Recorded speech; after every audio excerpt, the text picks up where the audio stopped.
আসসালামু আলাইকুম ওয়া রাহমাতুল্লাহ। মৃত্যুর আগে দেলার হোসেন সাইদি সাহেব যে কথাগুলো বলে গেছিলেন আজ সেটাই হয়েছে। হুজুর কি কথাগুলো বলে গেছিলেন হুজুরের কাছ থেকেই শুনুন। আজ আমাকে কথা বলতেই হবে ইনশাআল্লাহ, কারণ আগামীতে আবার আপনাদের সাথে দেখা হবে কিনা আমি জানি না, কথা বলতেই হবে। আমি দেখতে পাচ্ছি বাংলাদেশের ভাগ্য আকাশে উত্তর গগনে কালো মেঘ জমা হয়েছে, ঝড়ের পূর্বাভাস লক্ষ্য করছি।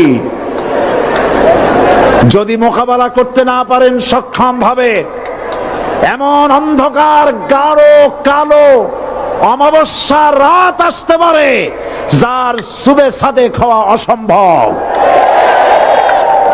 সুতরাং আপনারা কি কাপুরুষের মতো কাফের মুশরিকদের গোলামি করে মরতে চান?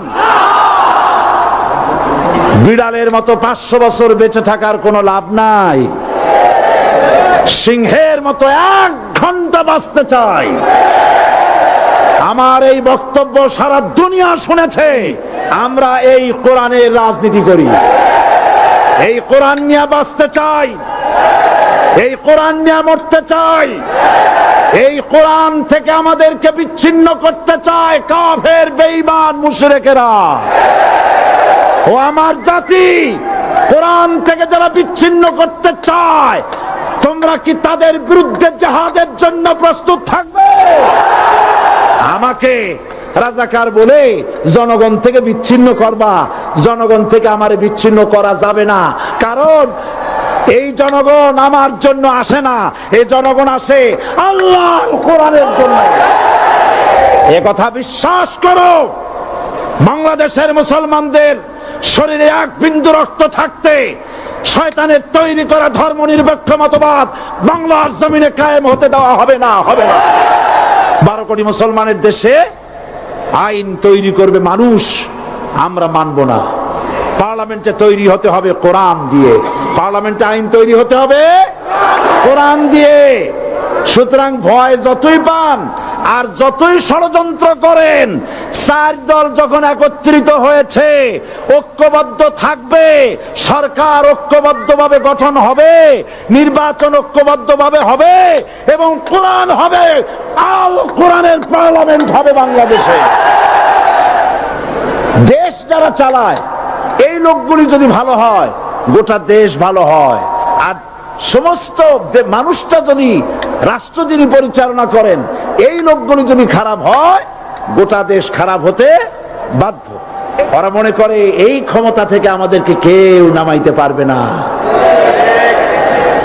স্বৈরাচারীরা তার পতনের সমস্ত ছিদ্র বন্ধ করে, কিন্তু একটা ছিদ্র বন্ধ করতে পারে না। মনের ভুলে সে ছিদ্রটা থেকেই যায়, যেই ছিদ্র দিয়ে আসলে তার পতনটা হবে। ক্ষমতায় গিয়ে মনে করে চিরকাল ক্ষমতায় থাকবো। ক্ষমতায় যারা থাকে, ক্ষমতার মোহে চতুর্দিকে অন্ধকার দেখে, মনে করে আমার পতন আর হবে না। সুতরাং এই উপরে তোমার চাকা উপরে এখন আছে বলে, তোমার দলের চাকা উপরে আছে বলে যারা মানুষের উপরে জুলুম করছো, আলেমদেরকে ধরতেছো, মুসল্লিদেরকে ধরে ধরে জেলে ঢুকাচ্ছ, সময় আসবে এমন ইন্দুরের গর্ত অপমানা পালাবার জন্য। তাড়াহুড়ো করো না, অপেক্ষা করো, ধৈর্য ধরো, মার খাও, জেলে যাও, শহীদ হও, আল্লাহর রাজ কায়েম হবেই হবে। যারা ইসলামী শাসন চান, আল্লাহর দ্বীনকে বিজয়ী দেখতে চান, তাদেরকে অসংখ্য মানুষকে পোড়াইটের মতো জেলখানায় পুড়ে পুড়ে মরতে হবে, অসংখ্য মানুষকে ফাঁসির কাস্টে ঝুলতে হবে, গায়ের রক্ত দিতে হবে, শহীদ হতে হবে, তারপরে ইসলামের ইমারতটা কায়েম হয়ে যাবে।